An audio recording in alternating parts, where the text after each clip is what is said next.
Hello, it's Wednesday and welcome to the Piledriver Wrestling Daily Q&A number 8. Brought to you by piledriverwrestling.net. Today's question comes from our ask.fm page, ask.fm/Piledriver Wrestling Audio Show. And boy is it a doozy of a question. It asks, what are the worst wrestling matches ever? Brackets, where the wrestlers were actually trying. So I think it's safe to assume that from the second part of the question we're ignoring matches like Jenna Maraska versus Charmel, Christy Hemme versus the big fat oily guy in a tuxedo match, or anything from Heroes of Wrestling, or Juggalo Championship Wrestling's Legends and Icons pay-per-view.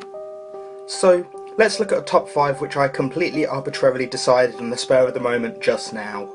In at 5, it's Big Boss Man versus Al Snow in the Kennel from Hell match. For the uninitiated, here's a basic gist of what happened. Al Snow got a chihuahua called Pepper.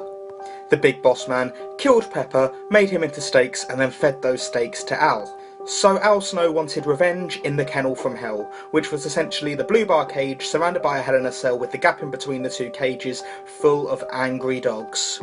Except for the fact that they had to use trained dogs with handlers, so they weren't particularly angry. They were more sort of sniffing each other and pissing everywhere like children. In at number 4 we have Triple H versus Scott Steiner from Royal Rumble 2003. This match went on forever, it was slow as molasses, and worst of all it ended with Triple H getting disqualified. We'll travel over to TNA now as we look at number 3. It's Team 3D versus the Nasty Boys from Against All Odds 2010. This match, and the Nasty Boys in particular, exemplified everything that was wrong with the Hogan regime at TNA. You had wave after wave of Hogan mate come in, and it ended up screwing TNA over royally. Now they're nearly out of business. Great. In at 2 we have Caitlyn versus Maxine. Now, this was just a terrible women's match, and the WWE do those regularly.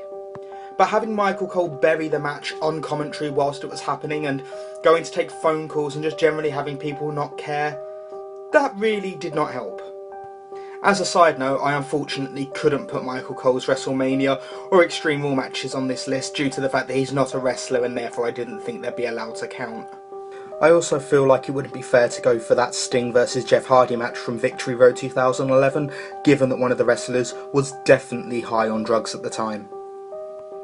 I also considered going for that Jackie Gator match for an episode of Rory in 2002 as my number 1, but kind of figured that'd be unfair. After all, 3 of the 4 competitors were pretty much fine in that match, and they were just let down by the fact that they couldn't carry somebody who clearly didn't know what they were doing.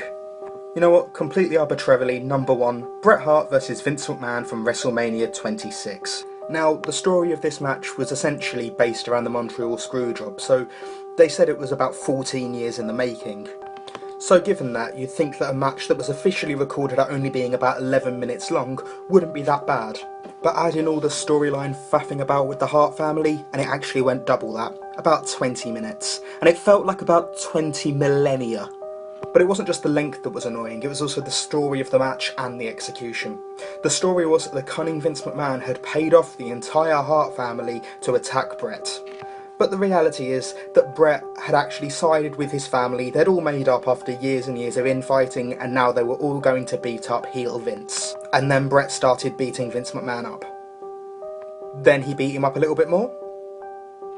And then he sat in a chair for a bit. And then the Hart family attacked Vince for a bit, and finally Bret put him in the sharpshooter. Cue celebration, and all is good, right?